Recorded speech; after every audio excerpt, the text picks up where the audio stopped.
Welcome to the Degenerates Clubhouse, a place for less than distinguished gentlemen to discuss nonsense and fuck-all tomfoolery, with your hosts Aaron and Armando. Honestly, who's going to listen to this? What a couple of stupid fucking cunts. Let's see if I can do this in one take, motherfuckers. This week's episode of the Degenerates Clubhouse is brought to you by Miralax. Miralax, short for Miracle Laxative, is the only suitable laxative if your bowels have been possessed by a demon. In fact, Miralax appears in the book of John in one of Jesus' lesser-known miracles. And so it was, on the third day, that Jesus greeted the king, saying unto him, "Peace be to you." And the king replied, "I am beset by a foul wind and a barricade of the buttocks. Take your peace and lodge it where the rays from the sun shall not disturb it."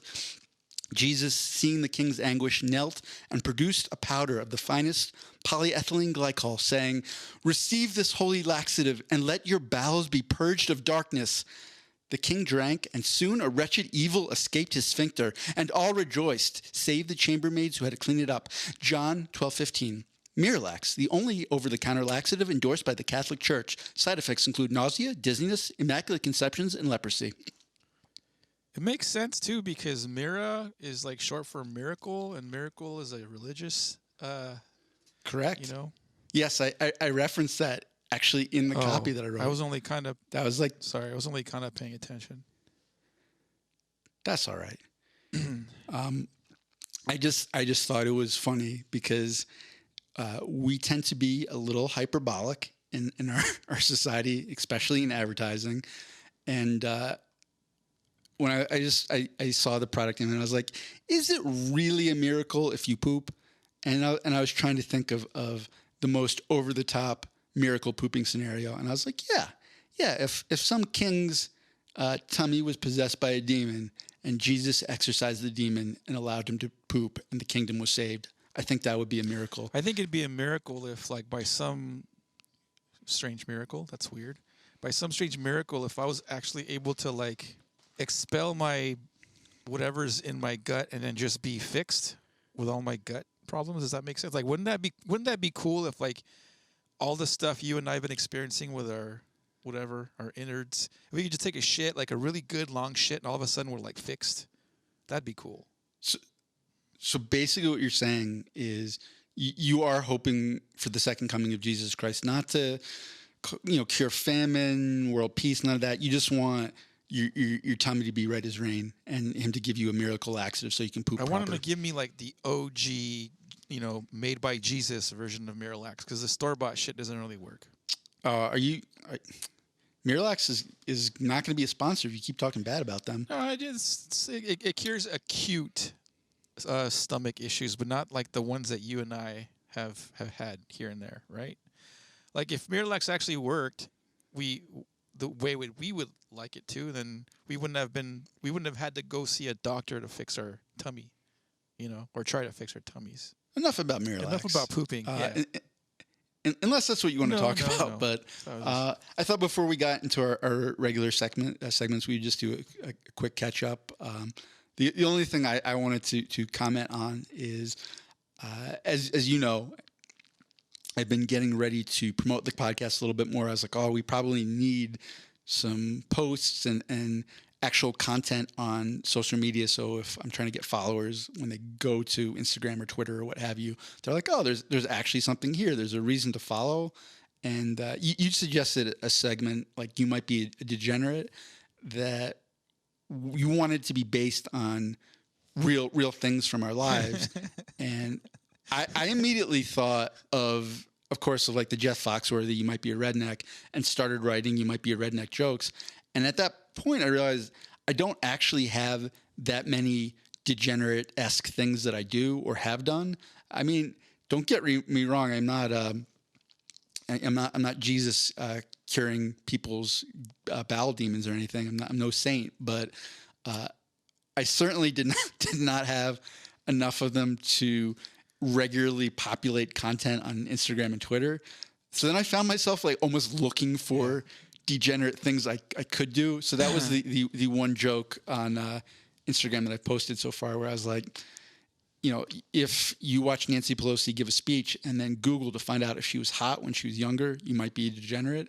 And to back that up, to make sure that Armando was satisfied and knew that this was a real world thing that had happened, I also posted a photo of a young, I think she was 20 in that photo, Nancy Pelosi standing next to John F. Kennedy. And I was like, I think any woman does get a little bit hotter if she's standing next to JFK. I was going to ask you. So then, in that picture, do you find her attractive? Like scale of 1 to 10. I gave a rate. The caption was spoiler alert, sort of. I don't know. She didn't rate highly for me. I've never, not with Pelosi. I've not Googled politicians wise. I have looked up Alexandria Ocasio-Cortez, and the reason I did is because back when I was playing poker with the guys online several months back, one of our brothers like showed us on Zoom you can share photos. So he showed us a photo of AOC. It was clearly Photoshop, but she was like topless and smiling. I was like, that's not really her, dude. There's no way. So I did Google AOC to see if she did take topless photos, and no, those are shopped for sure. She's got some nice jumblies. So you haven't answered. Do you think the most feared and reviled politician by, I guess, all conservatives, Alexandria Ocasio-Cortez, is hot? Oh, like, yeah. Do you think she's hot? Yeah, she's attractive for sure. Yeah, she's attractive. She's a looker. She knows what she's doing, though. Okay. Well, I don't know. I mean, because a lot of people, particularly if you go into the comment sections of Twitter and whatnot, will say she's horrific looking. She's got big teeth and this, that, and the other. And I was like, guys, shut up. Yeah, no, like, I think you all want to sleep with her. For sure. Definitely. She's like a solid 8. Yeah, I'd say it's solid 8 for me. I also went down that rabbit hole a little, not that rabbit hole. Hey, you know what I mean? I explored to find out if there were attractive members of Congress and the Senate. You know, I couldn't stop just at Nancy Pelosi for the sake of research and, you know, being fair and balanced and everything. I really had to see. And it was striking that a lot of the hot lawmakers, we'll call them, were, well, that actually sounds super kinky, the hot lawmakers. You lay down the law, ladies. They were there. A lot of them were Latin or Latina, I should say. I didn't know that. There was a lot. Unlike you, I did not Google like hot Congresswomen. I'm fully committing to this degenerate thing. You know, if I'm gonna go a little, you know, dip my toe in the degenerate pool, I'm gonna get all the way in eventually. But I remember there was one hot Republican from, I can't remember where she's from. It had to be like North Dakota or one of those states. But the one who I was very familiar with by name, and I kind of knew her in terms of how she shifted the dynamic of power politically, and I even kind of knew her political views and how she had been kind of agitating some of the Democrats. But there's a Democratic senator from Arizona named Kirsten Sinema, and I never actually had seen her, and I was like, wait, what? Yeah. Like, what? Because some of the outfits she wears, I'm like, are you like a Harry Potter? Are you like the hot like teacher in like a Harry Potter reboot? Like, what is that coat and those boots? But whatever it is, like, it worked for me. It's like, you do you, Kirsten Sinema. I don't know. She looks like. I'll have to Google it real quick. Kirsten, I imagine. Hold on, let me see. It's with a Y. It is KYRSTEN Sinema SINEMA. Oh yeah! Holy shit! I know. I was like, wait, how? Oh wait, a bunch of. How did that happen? I was like, that's not her. That's Kirsten. Yeah, Kirsten Dunst is the new senator from Arizona.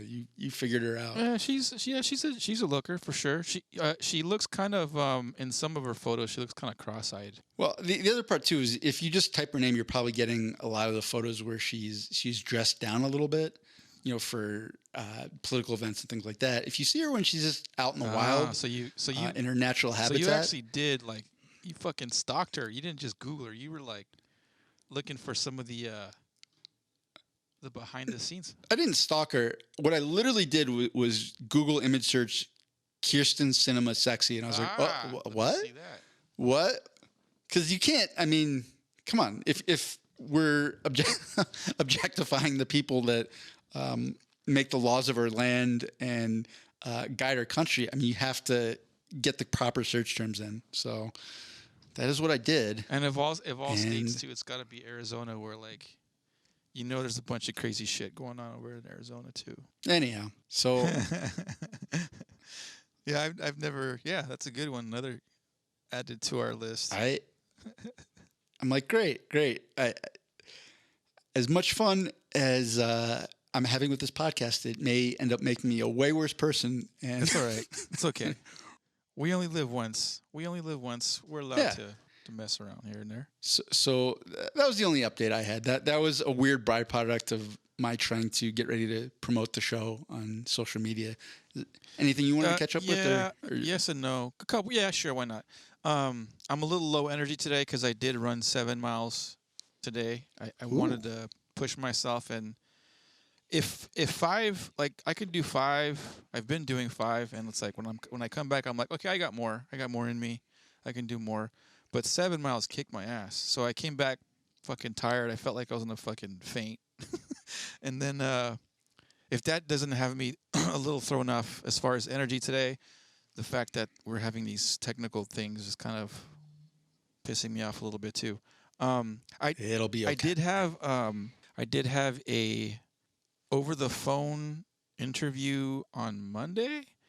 The problem is here's the problem. They're hiring for like a branch management position, and they also have an opening for like a sales type of position in the IE.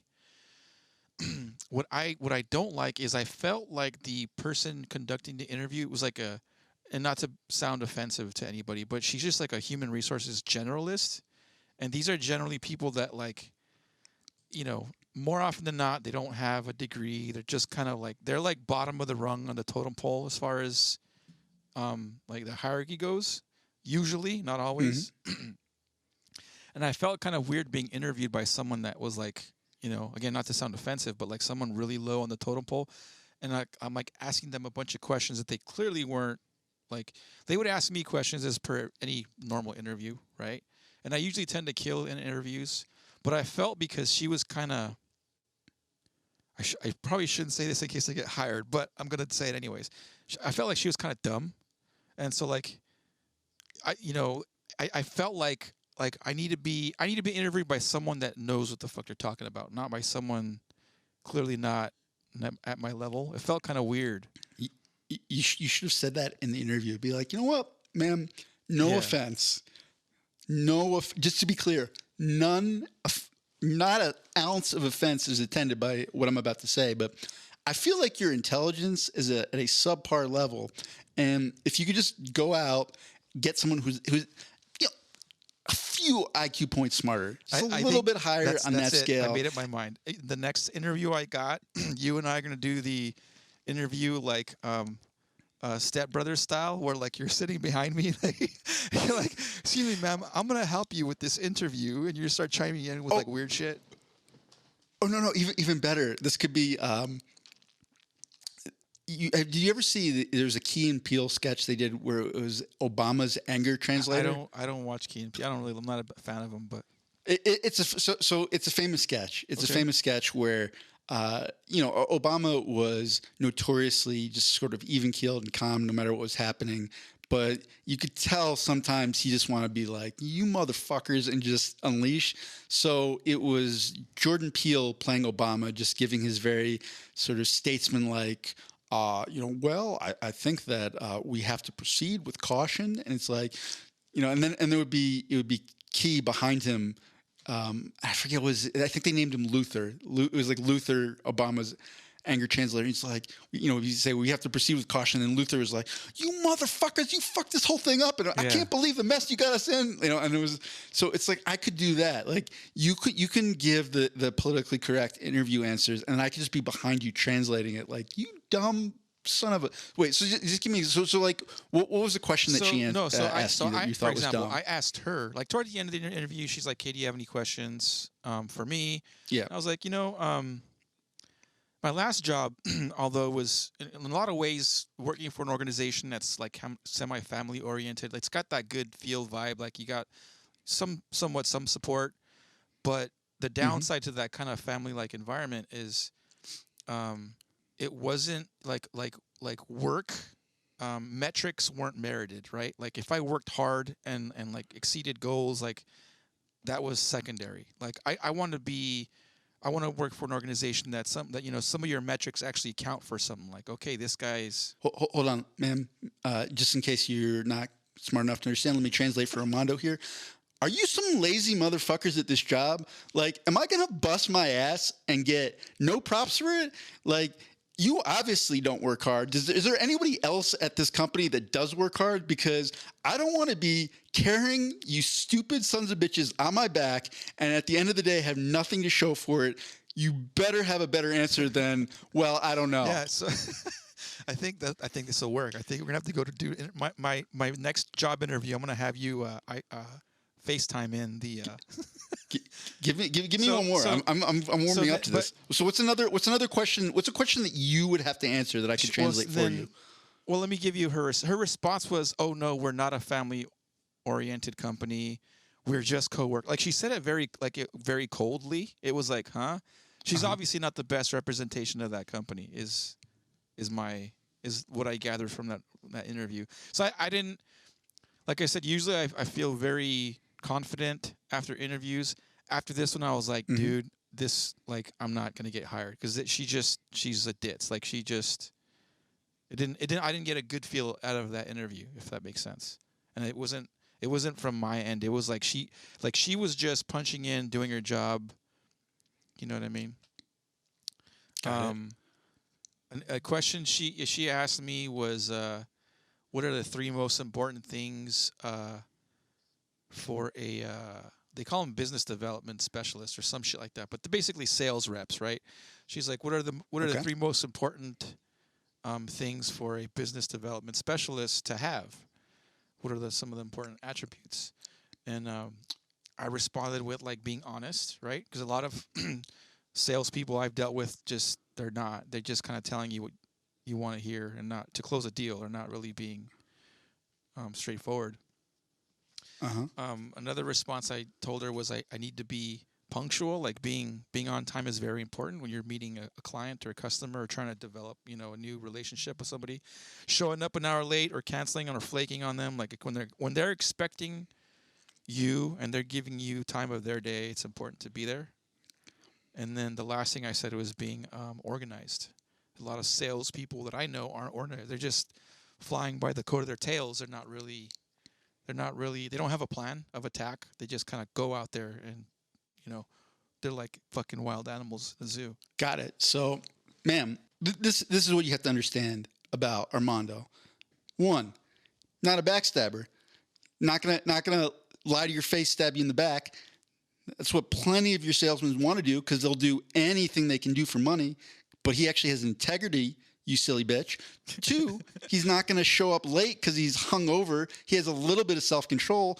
These freaking animals that you're interviewing other than him are going to be out boozing on the company dime until 3 a.m, show up hungover, smelling like cheap gin and whiskey, and they're going to vomit on your customers. You don't want that.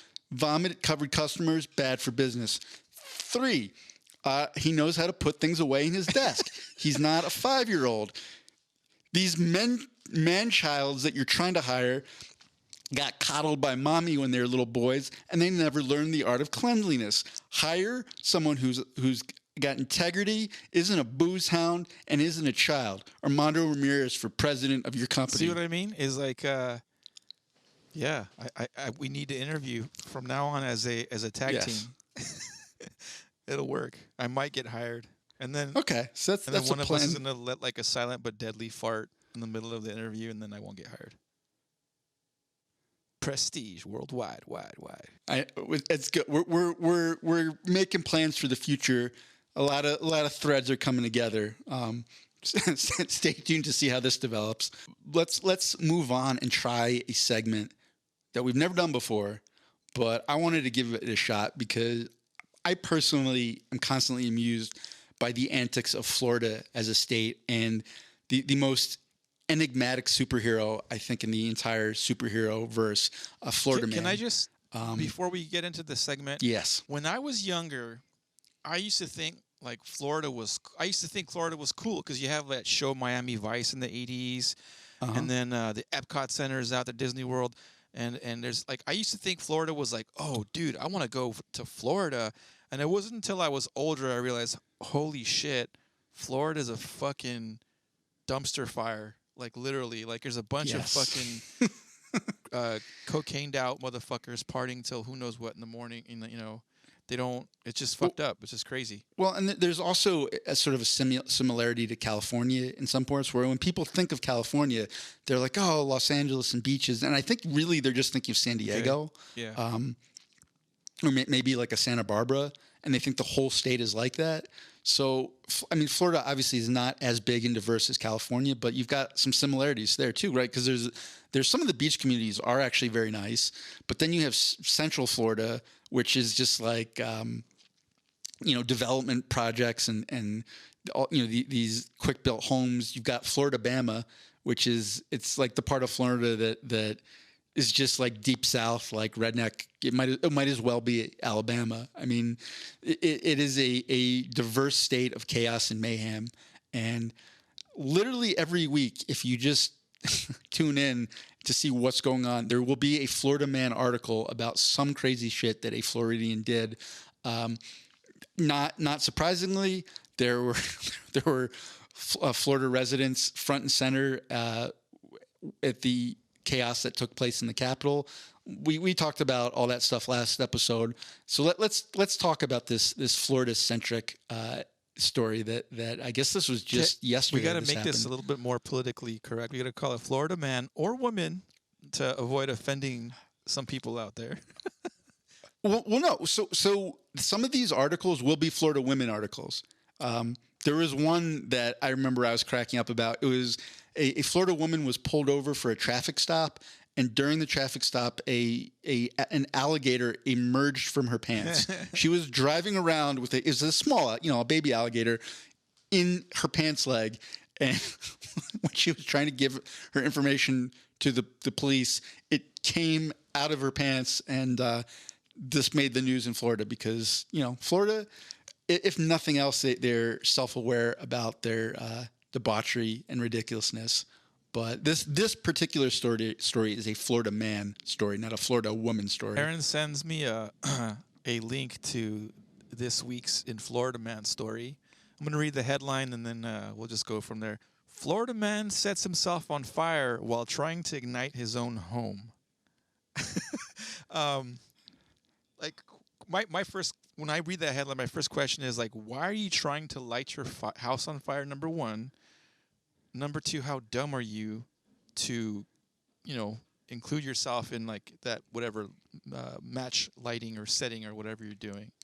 What do you think? Just by reading the headline is kind of do questions? Do you have questions? Are you not set off what the fuck? It's a great headline because for me, it's like a little story unfolding just in the headline. Florida man sets himself on fire. I'm like, well. Yeah, as you do when you're in Florida, maybe you had a lot of extra gasoline, you were bored, whatever.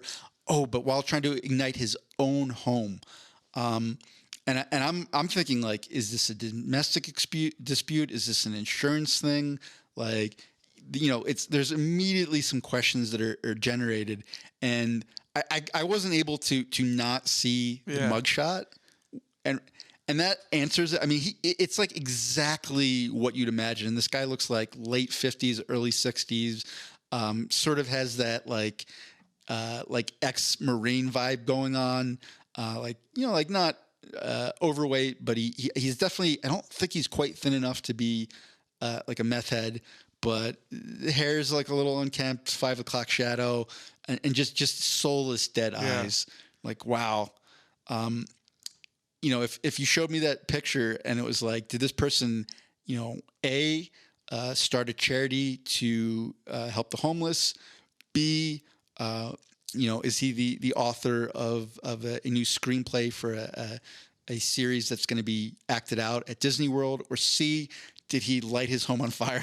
I don't even have to think about this. I have a problem with this booking image though, because we can't. He's got his mouth is pursed, so you can't really see his teeth. But I imagine, like my imagination tells me, this guy's got like a couple teeth missing for sure. Like maybe I'm wrong. Maybe he's got a full set of chompers. Maybe he's got nice pearly whites. I don't know. But you can't tell from this image if he's got teeth or. Oh, I had this when you said the problem you have with that his mouth is pursed so you can't see his teeth. I was like, no. The problem is his mouth is pursed so you can't see his tooth. Singular. Gotcha.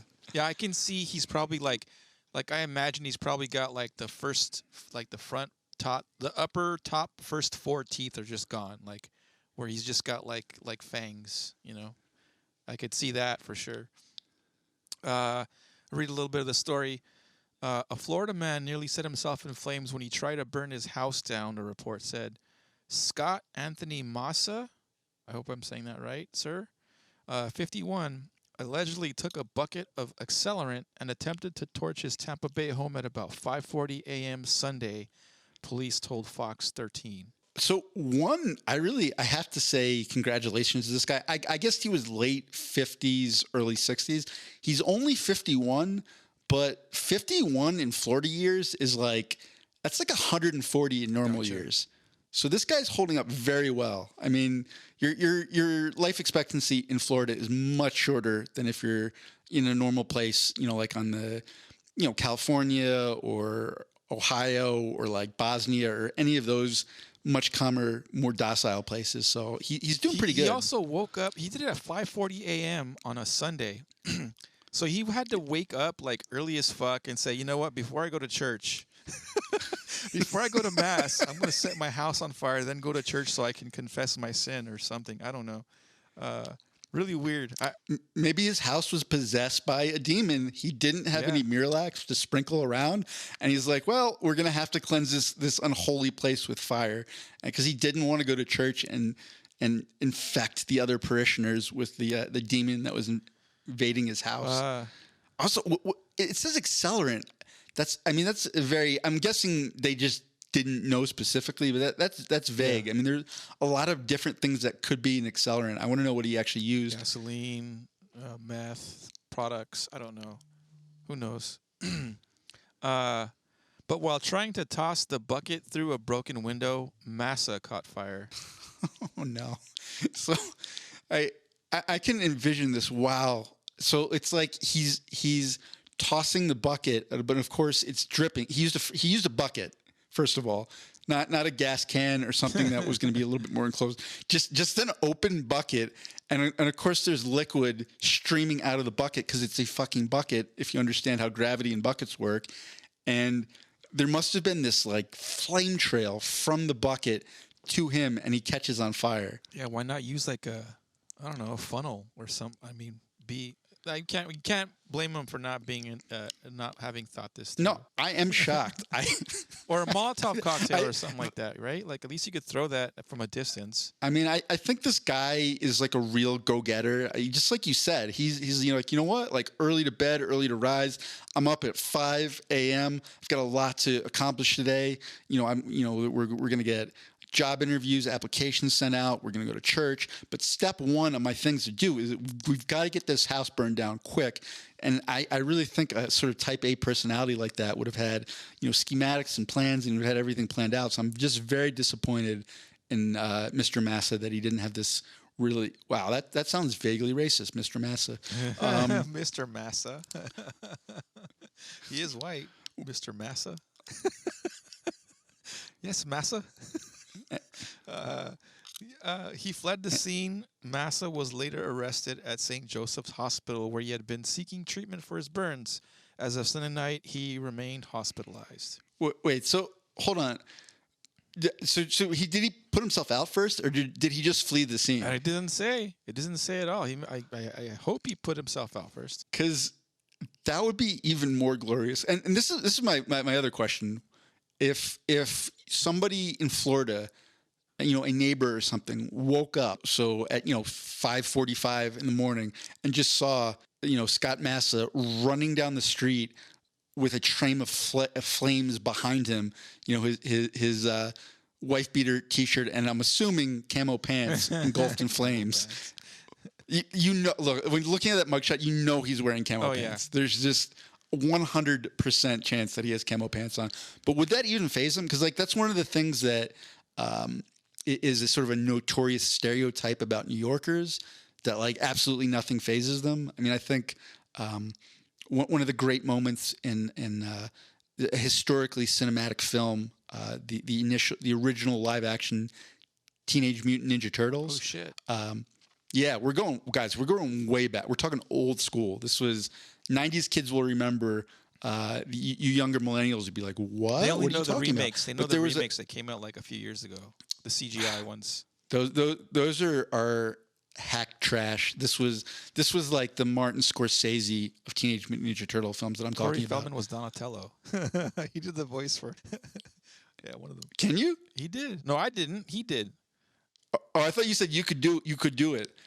I got excited. I was like, Mando can do a Corey Feldman impression? Amazing. But yeah, it was a very angsty, sort of drama-filled take on Teenage Mutant Ninja Turtles. But early on in the movie, there was just encapsulated New Yorkers where whatever the turtles had been fighting the bad guys or whatever, and one of them rolls across the hood of a New York taxi, and the guy in the back was like, "Oh my God, what was that?" And just completely nonplussed, the taxi driver just monotones like, I don't know. Look kind of like a big turtle in a trench coat.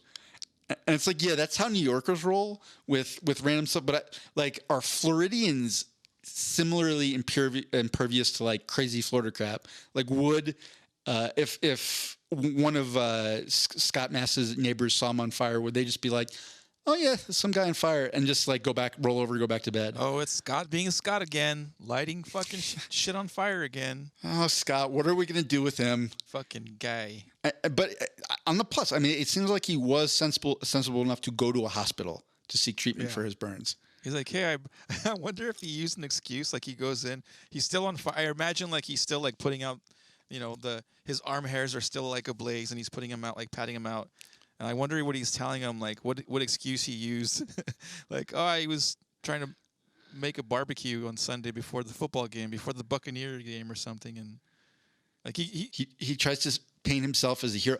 I was on my way to church, and I saw a burning orphanage, and all the kids were out, but there was still a kitten in the top floor, and the orphans were crying. I was like, "Don't worry, little ones. I'll be your hero today." And I went in there, and I saved the kitten. His name was Mr. Jinx, and I gave Mr. Jinx back to the orphans, and they're like, thank you, Mr. Massa. No, his name was Toby. His name was Toby, and the cat would meow at him, Mr. Massa.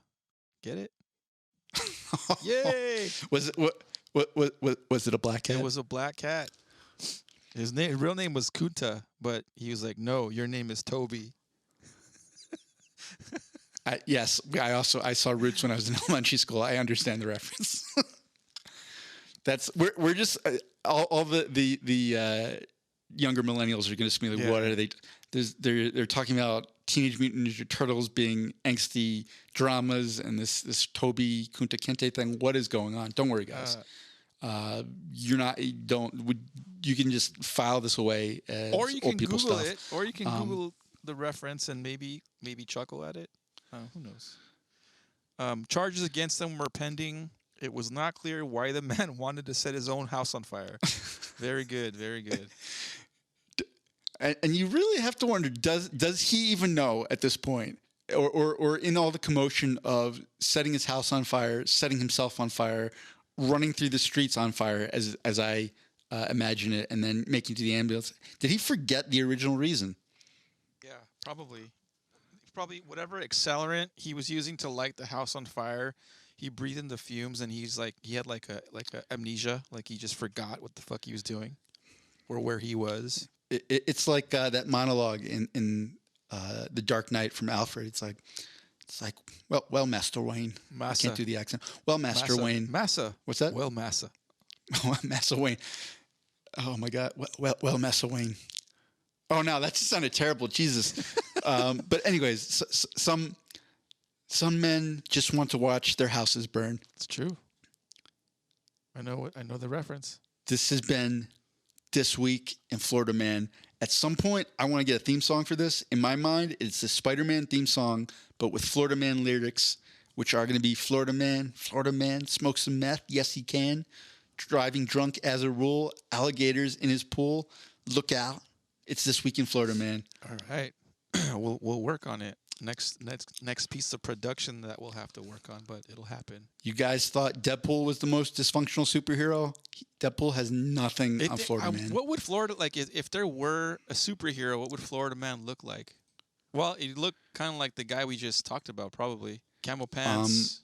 So it would be cut off camo pants though. Definitely like black, like military boots. White T-shirt, maybe with some like. What? Yeah, wife beater T-shirt with a big like F on his chest. The shirt's got to have Florida. like, for fuck you, for F the you. shirt's got to have some like sweat stains around the collar and like maybe a hole or two somewhere in there in the shirt. Yeah. Well, you know how Superman has that what is it? Is like whatever the geometric shape is. I don't know if it's like, it's not a pentagram, but it's kind of the shield symbol. The diamond looking thing. Yeah. Yeah. Instead of that, he just has a big sweat stain right there. That just encircles his insignia. It's like part of the insignia. Definitely be missing teeth, right? He cannot have a full set of teeth. He's got to have some teeth missing. And he's got a cape for sure, but it looks vaguely like someone's sheets that he just stole off of a clothesline. he gets around in one of those little shopping cart. What are those things called that they get in the supermarket? Yeah, except it's been supercharged, so it has like nitrous oxide boosters, and like you see like a high speed chase on the highway, and this like Porsche goes flying by you, and then Florida Man on one of the motorized shopping carts that's been super diesel turbocharged goes flying by. And what are his special powers? Well, lighting things on fire. That's one. We already know one, obviously. He's a master of explosions. You know how like just not at controlling the explosions. Popeye has to eat spinach to kind of power himself up. Like Florida Man just like whips out like an 8-ball of cocaine and like just does it all to the dome and just fucking. He does like a what do they call him? Bump? I've never done cocaine, so I don't know the technical term. But he probably does a I think he does more than a bump. A bump would be just a little. That's a little. He's doing lines, the entire multiple 8-ball of it, and then he just fucking. Because you know how when superheroes do their power up, they're like, they have to do different power ups for the villain. He's like, wow, this looks like a formidable foe. This is going to be a 6-line villain. So Florida Man. So we're saying Florida Man's a good guy. He's like an anti-hero.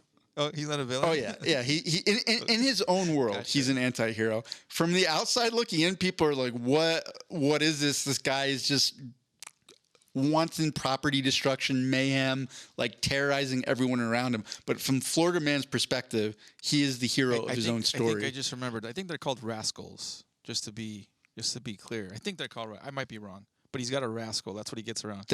There is a mobilized scooter called a rascal. He also has like I imagine like a cane, like an old man walker cane. He doesn't really need it. He just uses it for disability checks. You know what I mean? To get around. So he's got a full insurance man. Does he have just like a handicap plate on his back? It's like his armor. It's a falsified handicap plate. Well, we're gonna delve more into the origins and powers of Florida Man in future episodes because that's the beauty. Every week there is a new Florida Man sighting, and we get to learn more about this enigmatic anti-hero. But we're going to move on to our next segment, which we call Ask Reddit, and we attempt to get some insight and delve into some of the funnier and maybe more profound questions from r/Ask Reddit. So I went with 2 silly ones and one more serious one. we like to keep it light, keep a good atmosphere, but then maybe we can learn a little bit more. The first one, the question made me laugh a little bit. It was, what are some black flags that you might be dating a pirate? I got one. I thought about that real quick. For sure, the only alcohol she drinks is rum. That's all she drinks. She doesn't drink no beer, none of this other shit. She just drinks rum. That's it. And she gets really offended if you say, "Oh, would you want a beer?" She's just like, "A beer is for wow. What is a lily livered pirates love calling people lily beers for lily livered pansies." You're like, what? You're a landlubber, ma'am. Your insults are about 300 years out of date. You might want to update those. Just what a lily livered pansy would say. It's like, all right. How else will you know you're dating a pirate? She said that she shows up and she sends you a text like, oh, I had an ing accidentally poke myself in in the eye with a pen, and you're like, that's who pokes themselves in an eye with a pen. She shows up, she's just got the big eye patch, and every date you go on, she has a new excuse about how she poked her eye, and then it becomes like by the third date you're like, oh, you just like wearing eye patches. She's got like fucking a body of tat. Like she's just all tat. I just imagine her all tatted up from like head to toe, like everywhere. Behind her ears, fucking. If you shave her head, she's got tattoos underneath her hair. You get later into your relationship. Now you've been dating for a few months. You're discussing future plans. Oh, I want to build a house. And you mentioned you've got a 401k, and she's like, 401k? Is that like buried treasure? You have to give her a map. You have to give her. Oh yeah, she can't. That's the other part. If anytime you're trying to tell her where to meet you for a date, she cannot figure out how to use Google Maps. So you have to take a screenshot of a map that you hand draw with an X, because if you don't put the X, she doesn't understand. It has to be the X, and it's like, okay, so you're gonna turn left on Wilshire, you're gonna turn right on Center Avenue, and then you get to Benihana's, and X marks Benihana's. You might be dating a pirate if she calls you a wench and she rapes you whenever she wants to get some. Wow, that took a very graphic. So in your pirate, is this a fantasy or a nightmare? Turn it to one, huh? For sure. In your pirate nightmare, you're getting sexually dominated by this pirate, and she's calling you a woman. It kind of turns me on. I wouldn't call it a nightmare. It kind of excites me that she's a little more aggressive. You like a more aggressive woman? You might be a degenerate if you want your woman to fucking be the aggressor. Oh yeah, what does she wear? Right? Because I think first impressions on any first date, and that's something I struggle with, where it's like, what are you actually supposed to wear on a first date? Do you just wear the normal casual shit that you would wear anyway, or do you want to dress up a little bit nicer? Because for sure, like, there's this evaluation process, and that very first impression is going to say a lot. But I feel like if the person you're dating is a pirate, they just don't care. Like, they think that their pirate gear is like the best and height of fashion. So what would they actually be wearing? I other imagine than the like eye patch? a female Johnny Depp. Like that's the first thing that, like, I imagine, like, those little hair tassel things that that he has like hanging from his hair. So she's got braids. Yeah, little braid things, but with like all kinds of weird shit, and then like little icons and little charms like hanging from them. Got it. Like a tiny little skull, and you're like, what? Yeah. What did that skull come from? Like a skull, a tooth, a fucking like a human finger or something. And there has to be a lot of leather, which based on what you've been telling me would be a turn on for you as well. Yeah, for sure. A lot of leather, like those, like, I don't know, like like those parachute pants. She's got like a curved sword hanging from her hip. Oh, see, I was picturing like tighter leather pants and like the big, like I forget what they're called, like the galleon boots. So you like a more refined pirate as your pirate. Your Oh yeah, I want the more mature pirate captain lady. Oh no, I imagine like the rougher one. I imagine one like she's got like teeth missing. Oh, you want the pirate wench? Well, no, but she's like she's a pirate wench, I suppose, but she's more like a ruffian. Okay. She's got silver like on her teeth and some of her teeth here and there, gold or Got something. it. You have a real thing about teeth this episode. Why? What was the first thing I said about teeth? Oh, the tooth thing. Florida man. Yeah. I guess. Sure. So let's see what Reddit had to say about this. Their answers were: you find a map in their laundry with directions to their ex's location. That's actually really good. Get it? Yep. Because their ex, like as in like X marks the spot, but also their previous lover. Lubber. Their lubber. And then someone responded that "thar be the booty." Yeah, we didn't make a lot of pirate puns. You know what? And I'm proud of us for that because it's very easy to make pirate puns. But let's see. For somebody else just says, "quote For this you'll walk the plank." His girlfriend probably. They're just making a lot of cheap puns. Oh, this one's good. You surprise them with a Bahamas cruise, and they just can't resist the urge to keel haul the captain and commander and command the ship. Not even once, not even for your anniversary. Okay. So there's a lot about stealing ships and finding buried treasure. I think our answers were better. I think we were a little bit more thoughtful than Reddit on this one. Let's move on to the next Ask Reddit question, which was: if the planet was pitted against other planets to show their greatest invention ever made, what do you think Earth would show? And I'm assuming that this is just working off that there are planets in the galaxy and universe with life as intelligent or more intelligent than ours. We're just going to work off of that assumption for this question, that there's like intelligent alien races with their own brand of technology. And apparently they've conquered interstellar travel, and they've come to the Look at Our Cool Stuff convention on Earth. And what are we putting up to impress these advanced alien civilizations? So if they invaded us, if they crossed the galaxy to come to our planet, I don't think there's anything we could show them that they'll be impressed with. They're like anything we show them, like we're proud of, they're gonna look at it like their version of crayons. You know what I mean? Like like look, I can draw a circle, or you know what I mean?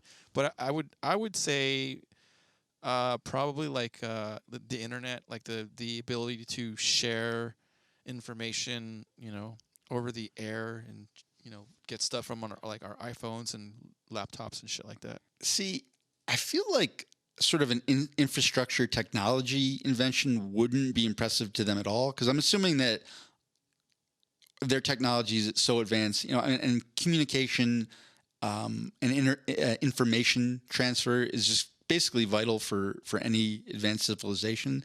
So I feel like it would have to be something that is just so uniquely weird to humans that like we're the only ones that would think of doing that. Like what? What do you? Does that make sense? Yeah. What do you? What do you have in mind? I'm trying. Well, one of the first things that came to mind is like all of our like video game and entertainment related inventions. I feel like a lot of cultures would be like, why would you even do this? Oh, that's crazy. And one of the movies that I thought about first when I saw this question was there's a great movie that I think still holds up called Galaxy Quest. And Galaxy Quest is basically a spoof off of the Star Trek franchise. And the conceit in the film is that there are these these actors who are past their prime, over the hill, what have you, and they're going to all the conventions and they're still making money, but an alien race tries to enlist their help because they've seen the broadcasts. I mean, all these television broadcasts actually do go out into space, into the universe, and the aliens don't understand the concept of entertainment television, and they think that they're historical documents, and so they enlist these kind of goofy show actors to try to combat this alien threat. And it is a comedy. It is very well done. A lot of great performances. Oh yeah, it's a good movie. What's her name? But Sigourney Weaver looks pretty hot in that suit she wears. She does indeed. So I was trying to think of something along those lines where it it would just be something that like another civilization, I'm sure technologically could do if they wanted to, but they would be like, wait, why did you do this? This is crazy. We never even thought of it. I'm just trying to think, like, what are like some of the greatest but dumbest inventions that humanity has ever come up with? You know what? This is gonna. I would say give them like some Mexican food. Give them like tacos and burritos. They're like, what the fuck is this glorious thing that you guys created? Like Mexican food's bomb. Yes. Okay. So that's actually a really good one. Like culinary, because there might be all these advanced cultures that they're like, yeah, food is just sustenance. You need to have this amount of caloric intake. You need these vitamins and minerals. That's done. And they never even thought about trying to prepare food for pleasure. What is like just like the crazy? Oh, I'm trying to think. What was it? There was some like insane. It was like a banana pudding cheesecake. Where like I remember being amazed. I was like, I did not know we had this level of cheesecake technology. Somehow they combined banana pudding and cheesecake into one dessert. I wouldn't have thought that this would work, but oh my God, it does. You're easy to please with desserts. You've always been the dessert guy. You have like a sweet tooth. For sure. And it's tough because I don't really eat sugar anymore. Yeah. So I'm thinking back very longingly and through rose-colored glasses about every dessert I've ever had. So I think that's going to be my answer. I would present them with banana pudding cheesecake, and if that doesn't blow their alien minds, I don't think anything would. Get the fuck off our planet, you fucking alien pieces of shit. Yeah, screw your intergalactic starships and laser beams and whatnot. We've got banana pudding cheesecake. You novice motherfuckers, get out of here. So let's see what Reddit had to say. They said spork. You know what? I was thinking of that too. I was gonna say that, but I didn't think it was a good one. I thought it was too plain. It is pretty plain. That is the number one answer on Reddit. I don't see it. And I could see it. There's like, wait, it's because I'm assuming these alien cultures have invented both spoons and forks, and they see a spork and they're like, oh my God, we never thought of combining them, and they're just, again, their minds are blown. Let's see. Well, now this is a lot of people talking about sporks. There's like 20 comments about sporks. Oh, so this person was serious. They said particle accelerators. Their physics is complicated. They're awesome. The design is genius. It shows that our nature for seeking knowledge, and on some note, isn't bullshit just to fulfill function, but to study a function. Okay. So this person's conclusion is particle accelerators are the best. Okay. Let's see if there's one more that's a good, little funny one. No, a lot of people talking about particle accelerators and atom smashers. This person says the Lazy Susan. Nice. Wait a minute. Okay, this is a dumb question. What the fuck is a Lazy Susan? Maybe I know what it is, but it isn't. It's not. I'm not. I thought it was a chair, but yeah. Maybe not. Let me double check. What is a Lazy Susan? A Lazy Susan is a turntable, parentheses, rotating tray. Oh, it wasn't what I thought it was at all. A Lazy Susan is a turntable, rotating tray placed on a table or countertop to aid in distributing food. Oh. Lazy Susans may be from a variety of materials, but are usually glass, wood, or plastic. They are circular and placed in the center of a table to share dishes easily among dinners. So they were definitely on the same wavelength I was. They're like something dumb relating to food. I can only think of one time where I've ever experienced a real life Lazy Susan. I don't know that I've ever, aside from that one time. Where you see them a lot is in corner counters. So like a lot of usually like the cabinet lowers. Oh yeah. There'll be those circular things. Those are Lazy Susans, okay. And a lot of people like those because you can make better use of the space. Where you've got something in the back and you just kind of spin the thing around to access it. I think they're kind of a pain in the ass, but yeah, it does make better use of limited cabinet space. Yeah. Fuck you, aliens. and your holographic projectors and teleportation devices, we can spin shit around in our cabinets. Get the fuck off our planet. I don't know why I'm like so hostile to these That's aliens. what I'm saying is like I think anything we show them is like that, like it's crayons to them. You know what I mean? It's like basic, primitive. It's like, hey, look, I made a wheel. Yeah, except for banana pudding cheesecake, because I guarantee you those aliens can't fuck with banana pudding cheesecake. What if they don't eat? What if they just like inject nutrients in them? That's how they sustain. Yeah, that's what I'm thinking. That was my vision, because I think in my vision of this alien race, they're just very technologically savvy, but like practical, like A to B to C. These diversions and kind of oddities that we have as humans just don't make sense to them. So it's not that they couldn't have made, banana pudding cheesecake. If they wanted to, they could make the most molecularly perfect banana pudding cheesecake that's ever existed. It's just they would never think to do that or combine things like that. Like, it's just not in the way that they approach things, because they're, you don't develop intergalactic travel by getting diverted with stupid inventions, and that's possibly something that might be holding us back as humans, and it could be our greatest asset, because again, in my visioning of all this, visioning, that's not really a word, but that's okay. And in the way I'm envisioning this, that's what saves us and impresses them is our stupid crap that they're like, wow, you guys are on your own wavelength, and we're impressed. So last question, and I'll kind of let you run with this first. This one is a little bit more serious. Okay. It says, Martin Luther King Jr. said, quote, "If you can't fly, then run. If you can't run, then walk. If you can't walk, then crawl.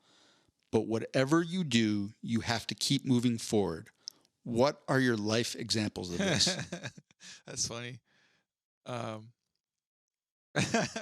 So it's like actually call back to quote Galaxy Quest. The aliens used to say, "Never give up, never surrender." Or was it was it the actual Galaxy Quest cassette would say that, or was that like one of the characters? I don't remember, but it wasn't. It was in Galaxy Quest. Like a quote from that. I'm stealing it. What are your life examples of this? Well, shit, like just not quitting, just not giving up. No matter, whenever you think you hit rock bottom, or whenever you think you've got nothing going for in your direction, in your way, like my life right now is a perfect good example of all that. Like still don't have a job, still looking, fucking jobs out there don't want to pay shit. Still living with the fucking parents, but trying to be optimistic and say that, hey, the corner's gonna turn. We're gonna come around to a point where everything's gonna start getting better. Just waiting for it to happen. I shouldn't even say waiting for it to happen. I should say we're trying to make it happen, or I'm trying to make it happen. It's just COVID's fucking some shit up right now for everybody. What about you, Mr. Jaffe? You're probably pooping or peeing right now. What's your example of the great Dr. Martin Luther King Jr.'s motto there, or saying?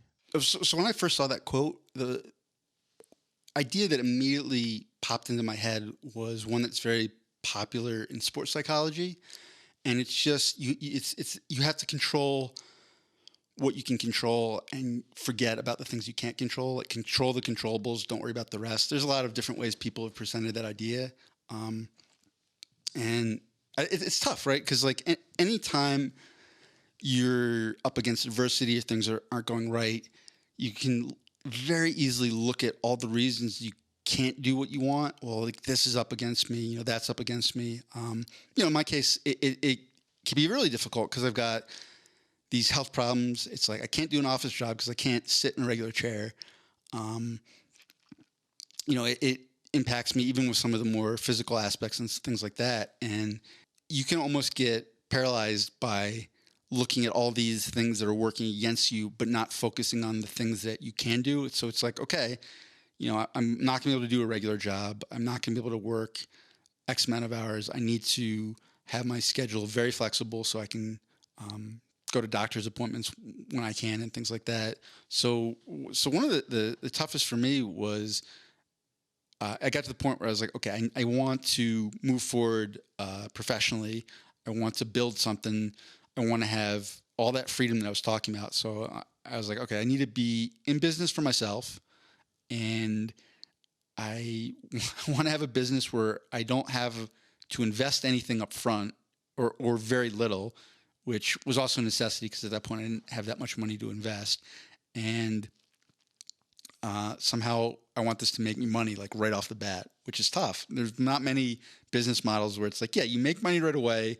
You don't have to ever like sit in a chair or do anything like that. You have complete flexibility and you make money right away. So that's sort of how that whole flooring business came about, because I just realized like just that posture of installing floors did not aggravate all my health stuff nearly as much as everything else. And when I saw how people actually install floors, I was like, you don't need that much equipment, particularly for like laminate and luxury vinyl plank flooring. And it's not that hard to do relative to some other things in the trades, I should say. And you don't need a license for it, because particularly, like I said, laminate and the plank flooring does not count as contracting work. So I started that, and I got to the point where I could not do all the labor myself, but I managed to hire people, and then COVID happened. And then very shortly after, I was like, well, okay, like peace out, like go somewhere else where you guys are gonna make more money. And that would be another one where it would be very easy to just check out and be like, well, I tried, like that was good for the year and a half it lasted, made some money, cool. But just to call back to a previous episode when we were talking about our New Year's resolutions, you strongly advocated that I at least register an LLC for a potential new business that would be less specialized than just flooring and would be a little bit more flexible, so I wouldn't necessarily get COVIDed if there is a similar problem.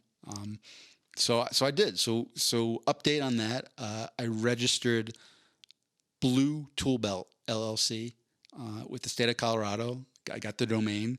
That was a lot of Tool Belt, not Toolbox. That Blue Toolbox is a business already. The domain's taken, but Blue Tool Belt is available, and I actually thought that'd be great branding. I mean, I'm already thinking way past probably how far this will ever get, but I was like, wow, what if you had employees, even if they were 1099 employees, that would be great in-person branding if you literally gave them blue tool belts, like they're wearing real blue tool belts. And I searching on Amazon, oh yeah, you can buy those. That's a real thing. And my truck is blue, so the work truck I've got. So I was like, this is there's some tie-ins right there. I was thinking about all sorts of ways to promote that business, and one of the things that I definitely want to do with that, I want to brand it as not just sort of handyman and renovation, but also consulting, because there's a lot of people who want to do home renovations and maybe even do some of the work themselves. But it can get really confusing when you're like, well, which sort of tile do I need to use? Do I use porcelain or do I use ceramic here? Is there a cheaper way to do this? Can I, get new cabinets without paying $20,000? Like all this stuff, which I've got that knowledge. And one of the things that I learned from flooring was that if you can be a consultant and not do the labor, it is fucking amazing. I had this one guy when I was doing flooring. It was the best flooring job I ever had because he wanted to do the installation himself, but he called me. He's like, can you just come and explain to me what I'm supposed to do? Like, I don't understand how it works or where I'm supposed to start, or like, how do I get the flooring to go from the inside to the outside with this patio and all this stuff. And so I drove out there. It took me like 45 minutes where I just said, okay, you're going to want to start here. This is how you're going to lay it in. Okay, when you get to this little kitchen island, this is how you're going to have to do it to go around the island. This is what you do when you get to the bedroom and the closet. I was like, we're just walking through step by step. And it took me 20 minutes to drive out there. It took me 45 minutes to explain it, and he gave me $100 cash. And I was like, this is amazing. if I could just do this like twice a day, yeah, that would be ideal. Like, and then let somebody else install the floor. So I definitely wanted to incorporate that in. 'Cause yeah, telling people what to do, but not actually doing the work is the way to go if you have a choice, for sure. So that whole thing was to say sometimes it's you just have to focus on what you can do, and maybe it's not going to be what you would want to do in a perfect world. Maybe it's not going to be what you want to do forever, but whatever it is, if it moves you forward a little bit, if it, I went from not having any business or steady employment to having a flooring company where I'm like, it's not really what I want to do, but at least I'm making money. And then when the flooring company got kind of tanked by COVID, fuck you to the Small Business Association who didn't give me a loan. But when that got tanked, it wasn't like, all right, well, that's done, I give up. It was like, well, can we tweak that a little bit so it's a business that I like more and takes me another step forward? And that, to me, that's really what that quote means. It's like, if you can't fly, then run. If you can't run, then walk. If you can't walk, then crawl. And, nobody wants to be crawling and taking these little steps, dragging your ass across the floor. But if that's what it takes to go forward, even incrementally, then just do what you can do. Yeah, motherfuckers. Once again, to quote Galaxy Quest, never give up, never surrender. What? Mando, I just wanted you to know, by Grapthar's hammer, I shall avenge you. Oh, dude, I love that. That was so well set up. Alan Rickman? Yeah, Rickman, yeah. Did he die? Yeah, I think he might have. He's such a good actor. And it was perfect. That movie was almost too dumb and silly for him to be in. And the fact that his character was this like highly trained theatrical actor who despised the show just made it even better. And I don't know if you knew, like Patrick Stewart, who was Captain Picard? Jean-Luc Picard, on Star Trek. He was just a classic sort of theater actor as well. And then it ended up in that role. But I like. I think the actor's name is Tony Shalhoub or Tony Shalhoub. I don't know. Yep, no, that's it. He was I Monk. like how he was super. Like he was like really banging that octopus alien lady girl thing. Oh, that was one of the funniest moments in the whole movie. Because. And I guess that was his sort of take on the character. It wasn't even really written that way, but it was just this. I think he was sort of like the Scotty equivalent, like he was like the tech sergeant or whatever.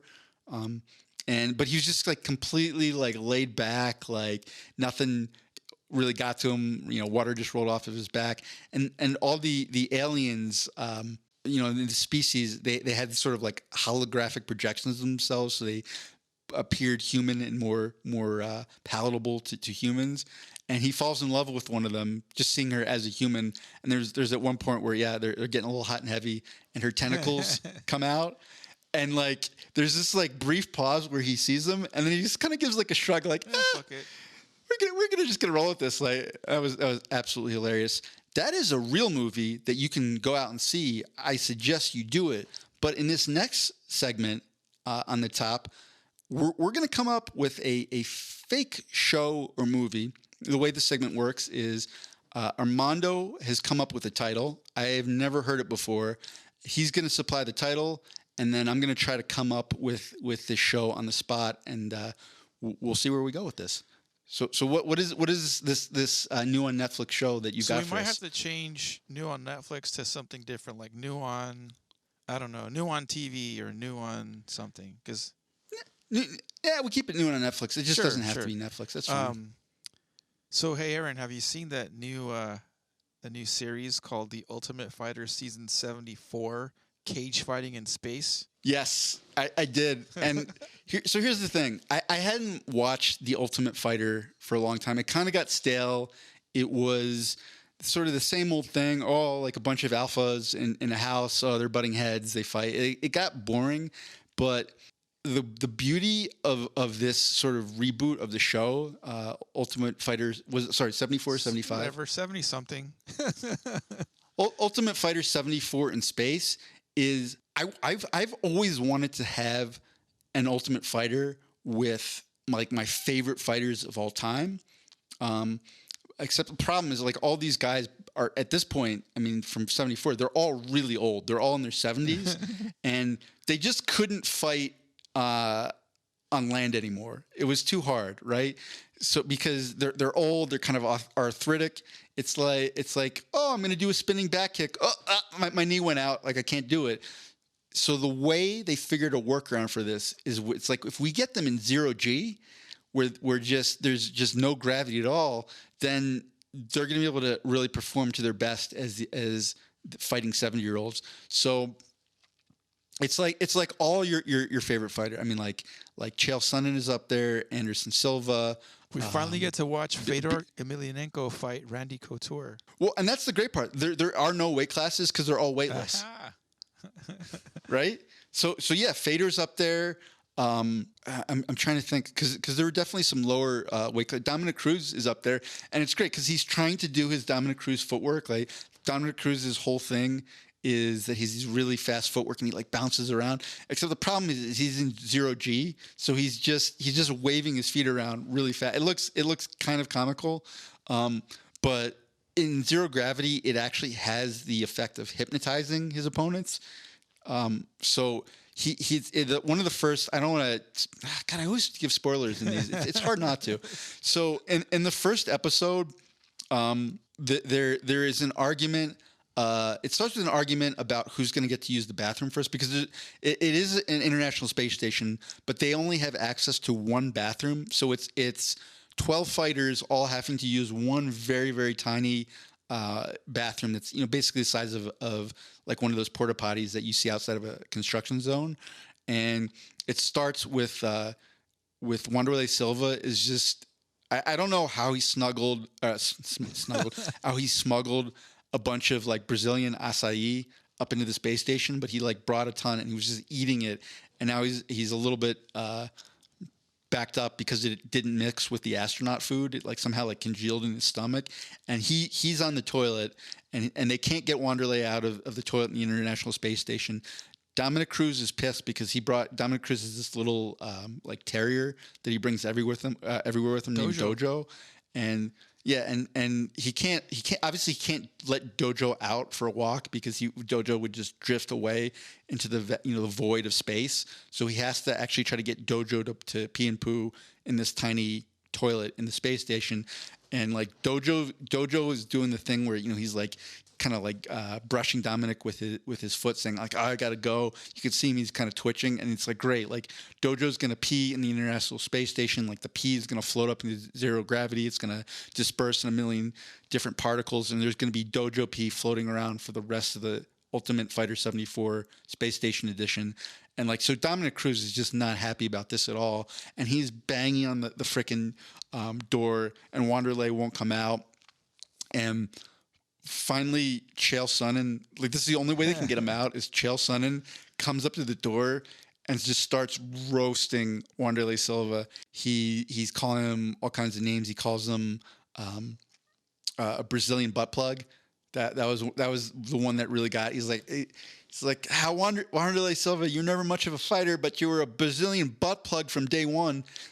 He liked the alliteration. It's Chael. He's good on the start, and that eventually just really gets to Wanderlei. So like he runs out of the well, he doesn't run. He kind of floats out of the toilet trying to chase after Chael. Like he like propels himself. If you've ever seen Gravity or any of those movies, it's like he's still trying to get his pants up, but he gets himself against the back wall of the bathroom and then like pushes off as hard as he can. So he's sort of flying out after Chael.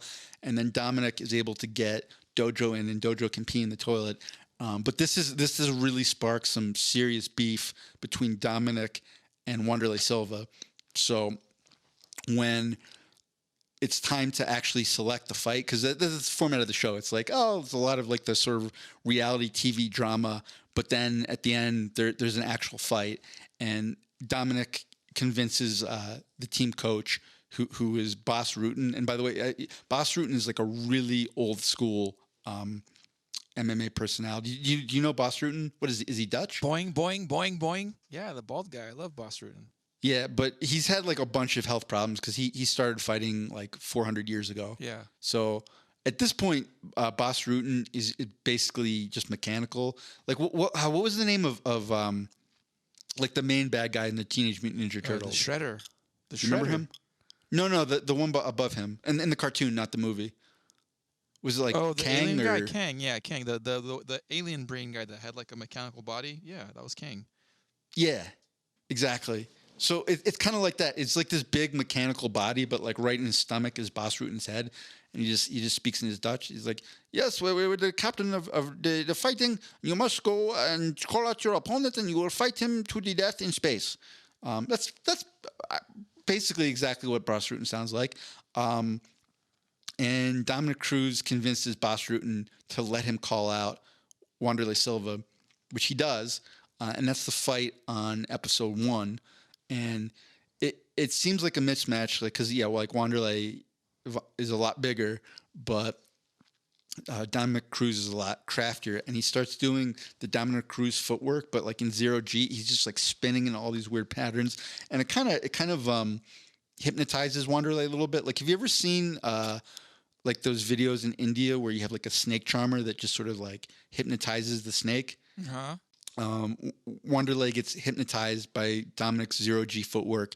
Dominic's able to sneak up behind him, and he gets a chokehold. Dominic usually wins all of his victories by decision. This was one of the few submissions because Wanderlei's head is so hard, and at this point he does have some mechanical metal plates in his head just to try to keep his face from like turning into mush. Dominic was very smart that if he punched him too much, he probably would break his hand. So he hypnotizes him, floats behind him, and chokes him out. And Dominic moves on through round 1. And I have not watched the rest of the series. I'm really excited to see who fights in round 2. I'm really hoping for Wanderlei's teammates to try to get revenge on Cruz's team. And what I think is going to happen, I think we're going to get a Chael Sonnen call out. And the fight that I wanted to see probably most in the entire show is going to be Chael Sonnen versus a completely rebuilt Cain Velasquez. And yeah, so at this point, they've just made him into Terminator Cain. He's got full new mechanical parts. Like he's like, whereas like Boss Rutan is sort of like a cyborg with his head. Like it is not actually like biologically Cain Velasquez anymore. It's just a Terminator version of Cain Velasquez. Like Colossus from the X-Men. Like he's all metal. Yeah. Completely. He doesn't even need to wear the steel tied crop. That was one of the things. Like you the one clip. You know how they show the clips from the next week at the end of the show to like keep you interested. They show the clip, and it's just Chael Sonnen like front kicking the Mecho Cain as hard as he can right in the junk, and Joe Rogan is like, wow, if he was wearing a steel tie cup, he could have absorbed that, and like. But Kane's just completely unfazed, and he just sort of does the Dikembe Mutombo finger wag at Chael because he does it. I mean, I'm assuming he's got like a robot junk, but it's all metal, and he's just completely unfazed. And we really have a Terminator scenario where it's going to be Chael Sonnen's like wits and guile against the sort of Terminator come forward pressure of Mecho Cain. And I'm hoping Chael finds a way to beat him without blowing up the International Space Station. But I don't know. All I can say is I'm going to be on the edge of my seat. And if you guys have not checked out The Ultimate Fighter for a while, this is the season to tune back in. Pat Miletich has the job again. Did you hear about that? I did. Pat Miletich is like a coach for The Ultimate Fighter season 74 since he got fired from LFA or whatever it's called. But the real show on Netflix, and I don't know that we've talked about it, and if we have, stop me. Have you caught up on Cobra Kai season 3? Indeed, I did. How'd you like it? I might have to do a rewatch. I enjoyed it. I did not like it as much as the second season, but I still had a lot of fun with it. It was very easy to binge watch. because I was like, well, I'll watch the first like couple episodes, and then it really does suck you right in. I enjoyed it. For me, the cartoonish aspect of the show went a little bit farther than I'd like it. I mean, obviously it's always a little bit cartoonish. I mean, this is a world and universe where you're assuming that karate is actually functional and it's like a good way to defend yourself, and that really, really unathletic kids can actually fight. Like you do, there's a lot of disbelief suspending that goes on. But I felt like the second season was a little bit more grounded in reality than the third season. And that being said, I still really, really enjoyed it. And it was nice to see them bring back some old characters from the Karate Kid movies. I think that's what I liked the most about it was they brought back like Daniel's Japanese girlfriend. I forget her name. I forget the actress and character's name, but he gets to visit her. That was kind of cool. And then they also brought back Allie. That was kind of cool. You know, I think it's weird for continuity's sake because season 1, season 2 kind of happened like right after each other.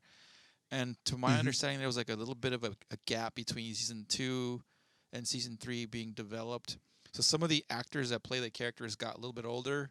The actor's name that I don't know the character's name, but I know the actor's name is Cholo Maraduena, the guy that plays the guy that plays the main Cobra Kai student, the Hispanic guy. Miguel. There you go. Miguel. The guy that plays Miguel let himself go a little bit.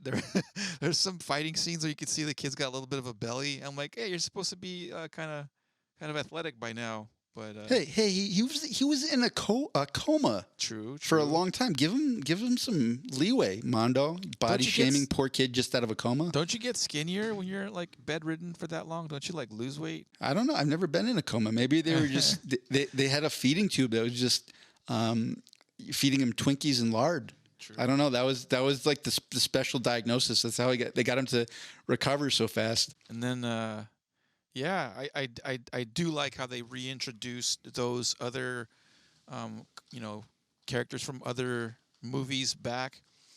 I haven't read too much of there's always like speculation of what's going to happen in season 4 because it is being developed. It is going to happen.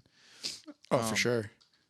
Well, I mean, they set it up on a cliffhanger. I'm wondering if they're ever going to bring back that guy Terry Silver from Karate Kid Part 3, the guy that was. I think that's going to happen. I think that's the guy that that was in the military with what's his name? I forget. Martin Cove's character. Yeah, John Kreese. John Kreese. There you go. I think John Kreese. I don't want to spoil the show, but like I think during those flashbacks, I think that one guy that did make it out with John Kreese is going to be that Terry Silver guy.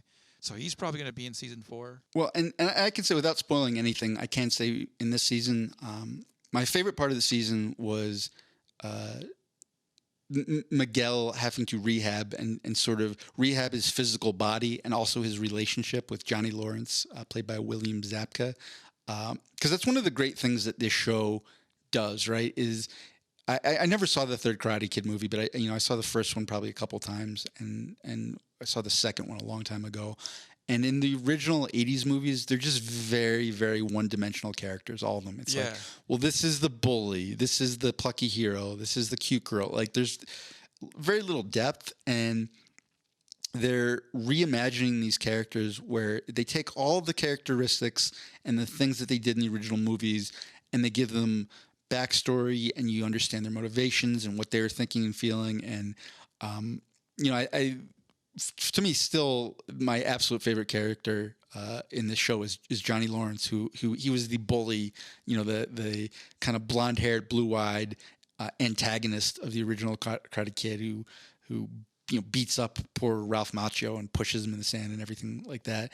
And you're seeing this whole, you kind of see the current world through his eyes, and the way they've interpreted him as this guy who like means well and kind of has a little bit of a troubled past, but still is just completely stuck in the 80s, and he's doing everything in the modern world through this 80s lens where like he doesn't understand how technology works. He doesn't get Facebook, he doesn't get social media. Like he's just this sort of stereotype, but then you get to see his motivation and him trying to help characters and him interacting with the Miguel character. I think is great. I found those scenes the funniest, especially when he's trying to come up with creative ways to help him rehab. Where you're just like, yeah, this is what this character would do.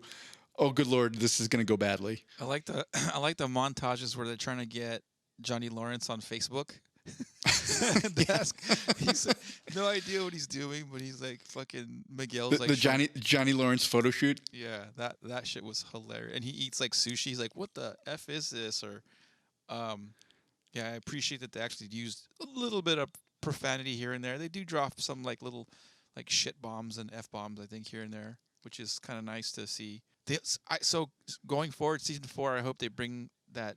Because you didn't watch Karate Kid season 3, Karate Kid Part 3. In Karate Kid 3, Kreese, I guess, reaches out for help from like one of his own military buddies, and his military buddy in turn, they find like a new like student to fight Daniel LaRusso, and I hope they bring back that Terry Silver was his name.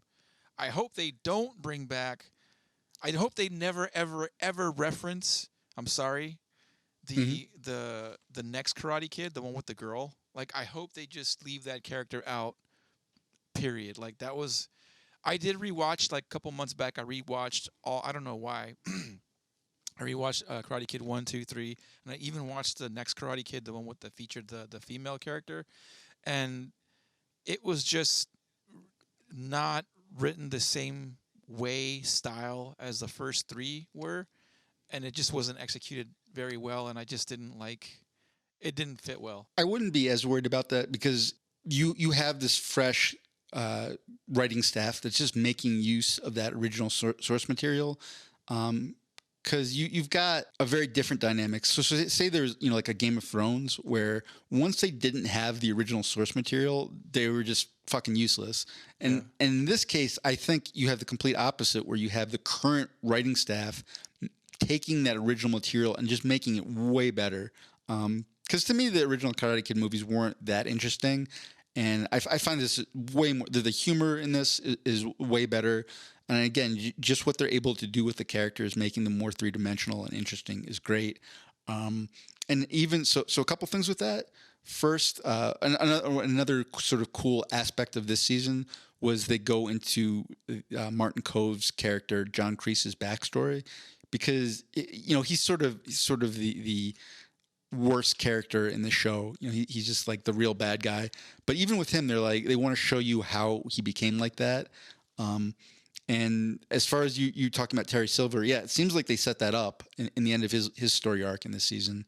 And then for me, I will say, for me, the worst part of this whole series, where I was just cringing the whole time, and it almost broke that ability to suspend disbelief. There is one scene where they tried to have the kids play soccer and do like karate moves in the context of the soccer game. And like I said, I could kind of, in my mind, I can phase out where I'm like, instead of analyzing a punch where, they throw a punch and the kid goes flying back and is like knocked out cold. And in reality, if I actually thought about it, I'd be like, well, that probably wouldn't even lead a mark. Like, they didn't have that rooted. That was completely an arm punch. There was no rotational force from their torso and their hips. Like, they didn't have their feet planted. Like, that wouldn't really even have hurt that much. Again, I'm able to just stop thinking like that. But when I saw them trying to play soccer, I just could not ignore how unathletic all those kids were. It's like, you guys you can't even like run really. Like, oh my God, you're supposed to be badass fighters. I can't suspend disbelief right now. Okay. I want to get me an Eagle Fang shirt. Would you wear one? I was thinking about getting me a Cobra Kai shirt or something, just for old shits and gigs, 'cause they sell them. Yeah. But now I want to get me an Eagle Fang shirt. Eagle Fang. that was. But Sensei, eagles don't have fangs. What did he say? He was like, shut up. that was Johnny Lawrence trying to come up with a more badass mascot than the Cobra, and he's like, an eagle with fangs, Eagle Fang. That was great. Good show. I'm not gonna lie. That was the one where, because I always have little imaginations and fantasies in my head. I wanted a character to be introduced in that show that goes in and teaches jujitsu. Because, again, it's like everything they're doing, if they run into someone who knows jujitsu, is just completely useless. And I was like, oh, it could be Cobra Kai and it could be Python Kai. Because Cobra it strikes. Python can strix. The Python, it would be like the jiu-jitsu mascot in that world. But the problem is it would just destroy the complete continuity of the world, because if jiu-jitsu existed in the Karate Kid would just get choked unconscious every time he tried to do anything. Dude, you're describing our next fictitious new on Netflix show, Python Kai. Oh, there's another one? Yeah, oh, fuck. Okay. Next week, Python Kai. Oh, I got it. Oh yeah, and just to be clear, in this fantasy world, I am also playing the jiu-jitsu instructor, even though I do not think I know nearly enough to be a jiu-jitsu instructor. But who gives a fuck? Ralph Macchio and William Zabka for sure don't know enough karate to be karate instructors. So if they can be karate instructors, I can be the sensei of Python Kai. Guys, check out our merch shop that doesn't exist for your limited edition Python Kai t-shirts. We're taking orders. They're going to be $100 a piece. If someone actually wants them, I will design the shirt. I love someone. I forget where I made. For sure, it was Facebook or Instagram or something. It was. I don't know if it was a meme or a comment someone had made. But Johnny Lawrence's character is like what most of us that were born and raised in the '80s, like the way he reacts to the current students is the way that we think of like millennials like nowadays. Like they're softer, and we're just kind of sort of. Well, a lot of Have you noticed though? There's a very strong line, and it's really like people that I think are a year younger, maybe 2 years younger than I am. Mm-hmm. I can tell people that were raised by parents my age, or sometimes there's a cutoff where I'm like someone who's only a couple years younger than me, but I'm like, oh, you're just a complete millennial. Like, yeah. Because I don't think you're not, are you? No, I was born in '80. So I'm right. Technically, I'm a millennial. Like I'm right on the cutoff line. I was born in '82, in January of '82. So I'm like, I think if I'd been born December of '81, I wouldn't be a millennial. In January '82, I am. Is that how that works? Yeah, well, because you got to set the line somewhere, right? I guess. That's how that works. I'm trying to remember. There's this great, I can't remember what it's called. One of the colleges I interviewed at puts out this thing every year, and they put it out for their teachers, and it just gets distributed to colleges worldwide. And it's just to kind of give the teachers an idea. Like, I think they call it the mindset report or something like that, of what the incoming students are like. So it's like, it would be like things like, this student is never going to have seen a corded telephone. This student, when you say Teenage Mutant Ninja Turtles, they're going to think, this 2000s cartoon instead of the original. They're going to, what was that called? I'll see if I can look it up, but it was just really interesting because it gives you this insight into the mindset of students, and it is kind of wild when you're thinking about it. They probably don't know what cassette tapes are. They for sure don't know what, they think records are like a vintage thing. They don't know what 8-tracks are. You know what I mean? 8-tracks. What the fuck is an 8-track? You mean, can I download it? Can I stream it? What streaming service is it on? No, you bonehead. It was this giant brick-like looking thing that you would plug into a thing, and it had a ribbon, and it would play music. I'll see if I can find that. I can't remember. I want to say it was it might have been like this little liberal arts school in Wisconsin, but if I can find it, I'll chime in. But I think that wrapped up new on Netflix for us. Was there anything that you wanted to add on the tail end? No. Unfortunately, my mind is somewhat elsewhere. I'm somewhere else right now. No, I think you encapsulated what you're trying to communicate perfectly with. Yeah, I think my mind might be somewhere else. So I'm gonna jump in, because if you guys remember, I'm Mando's impromptu translator at times. Yeah. We're gonna do that for his job interviews, and what he's trying to say is like, hey, motherfuckers, I'm tired. I just ran 7 miles I'm a little bit sleepy. I want to take a nap. And I didn't see you run with 7 miles this morning. So if you think I feel flat in this episode, you can shut the fuck up because I'm going to run a half marathon in a little bit and get off my back. No, it, for sure, dude. 7 miles did kick my ass. Like that physical part of it is there for sure. Like the physical kind of tired, whatever. But the last week, like my mom's been getting home from work, and whether she means to or not, like she makes a little bit too much noise when she works fucked up hours. So I can't blame her. She gets in like at 5 or 6 in the morning. When she gets in the morning, she doesn't come in quite as a mouse. She just kind of comes in and bangs doors and moves kitchen around, and closet doors are open and closing. So all that stuff like woke me up early. And then, so my sleep sucked. And then, yeah, I did run 7 miles. So I'm tired. I have to get something to eat, and I'm gonna go drive to fucking City of Industry to get this laptop looked at so I could fix it. Because it really it really bothered me that I wasn't able to hear myself on this episode. You were extremely hot and bothered about your dude, lack of headphones. Piece of shit. It's Mando was like, my voice gets me off, and I cannot hear it right now. Well, I don't know. I don't know if I'm. Sorry. That was really forced, but I realized I was not close to hitting my like weird innuendo quota for this episode. So I was like, I gotta just get one in at the end. You gotta shove it in. That's what she said. You gotta shove it but in. Yeah, there we. That's good. I feel better. So two things to close out this episode. Thing number one, to review. Our New Year's resolutions were, 1, I was going to register a business. New Year's resolution completed. I did it. Success. And yours was to run a half marathon. I'll put this out there. You can think about it. Don't answer right now. But we had bounced around the idea of going on a trip to Flagstaff, Arizona. I say we pick a general date. It would have to be after my dad's getting a medical procedure, so it would be after he recovered, which would be good. Let's go to Flagstaff. We'll find an out and back trail that's like 7 miles long and just fucking do a half marathon.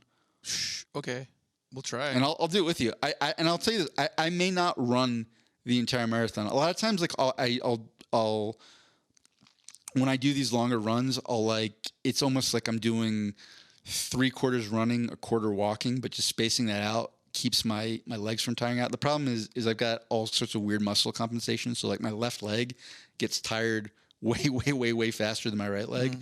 So sometimes I just have to stop and like let things recover so I don't start running all fucked up. But it doesn't matter. I say that we do a half marathon and we make the goal of it not for speed or time, but for both of us to actually finish it. Yeah, I'm putting the work in now. You know, I tried 7. I haven't done 7 in a long time. It kicked my ass, like I said. I did physically feel way more tired when I finished after this one. But I think if I keep doing 7, then maybe 9 at some point, that I'll get to the point where I could comfortably do that. And it'll be... Well, I mean, I'm telling you, if you can do 7 right now, you could do... It would suck, but you could do 14. Well, it's not even... It's 13 point whatever it is. But right. But I'm not putting the work in right now. Well, because for me, it is not worth it for me to run on concrete at all. Yeah. It's just too hard on the joints. So to get any sort of distance running in, I have to actually go to trails. And, it's the difference between just going out of the house for a walk or like a real short run, or driving 15 to 40 minutes to actually get to a trail that will let me run farther. Here's the thing, this is the way I work. If we set a date, even a general date where I'm going to do it, I will by the next day have like a training plan set up, and I'll have all this stuff coordinated. And it's not like I'm going to show up in Flagstaff like a Kenyan ready to run away from a cheetah across the savannah or what have you. But I'll show up where I'd be pretty confident that I would finish a half marathon. And the last thing though, to close out, since I sort of brought this up, the list I was trying to remember, it's put out every year by Beloit College in Wisconsin. It's called the Beloit College Mindset List. So this is for the college class of 2022. I didn't find the most recent one. So this was published in 2018. And here's a sample of this year's list from the full 60 items describing the college students of the class of 2022. They have always been able to refer to Wikipedia. A visit to the bank has been a rare event. You've got mail would sound as ancient to them as number please would have sounded to their parents.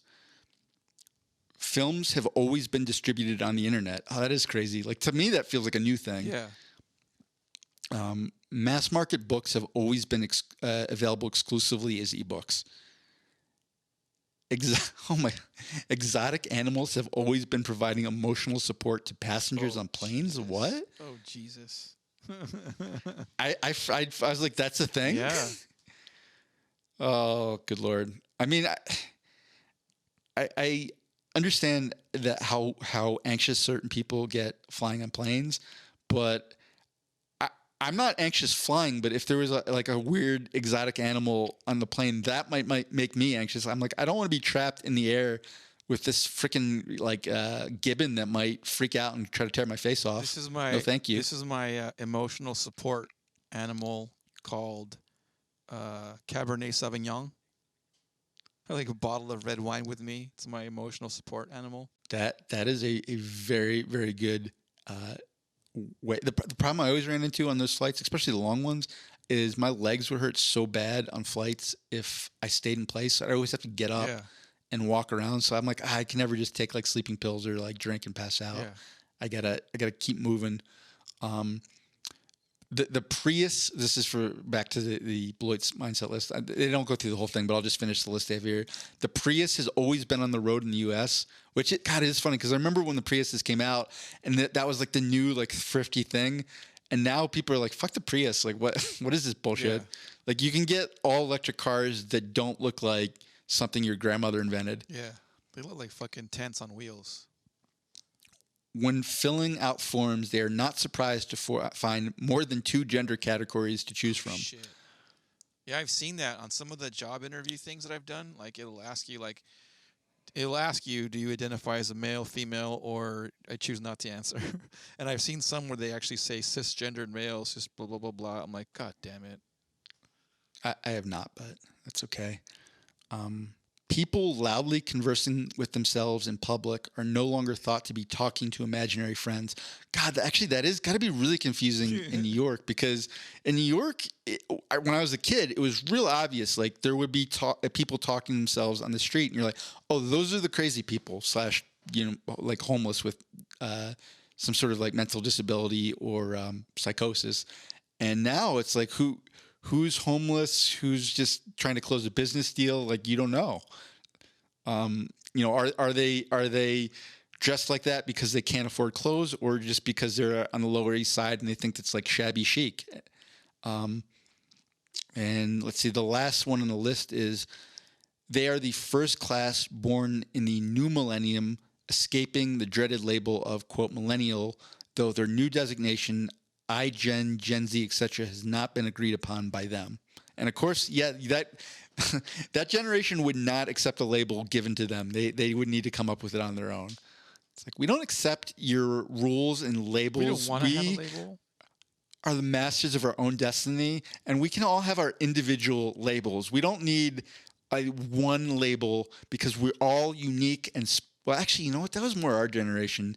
To be fair, a lot of the Gen Z kids like a little bit more practical than millennials. I saw that as a college coach, I saw that shift change, because it used to be there was a chunk of the millennial generation that was like, everything you do is special, like you're unique, like you're going to change the world in ways that other people can't. And it was like, so many kids got sort of fed that, and then they went to liberal arts school and graduated, and they're like, oh fuck, what I don't understand this.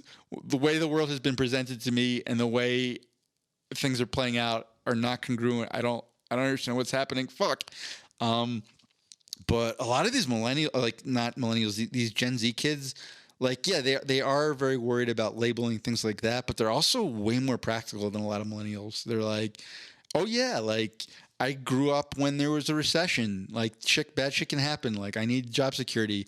Oh, I'm going to take my first year of college at junior college because I want to get credits and not have as much debt. Like, they're a lot of them were maybe I just, that speaks to how unpractical I was with the way I approached college in the world. But yeah, a lot of these kids, it's in terms of things that like labeling and stuff like that, that people from an older generation might view as sort of silly.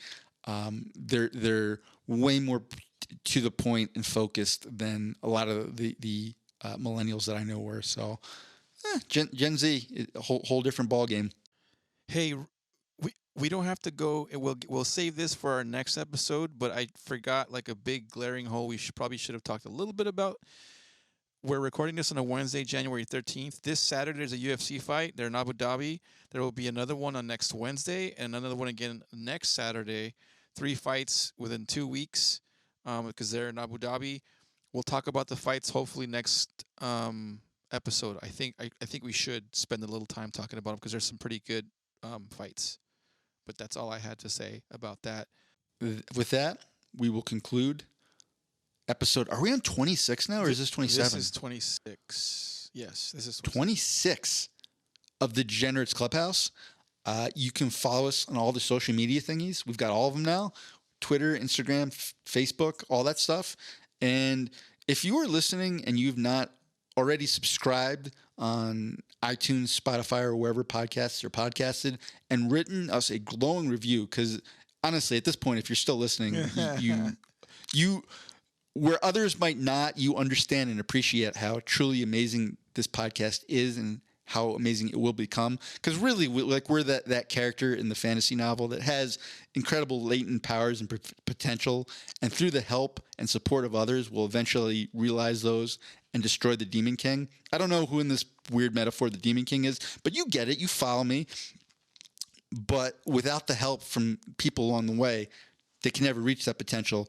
So this is your time to go, leave a review on iTunes, and describe to the world how great we are so others can find us.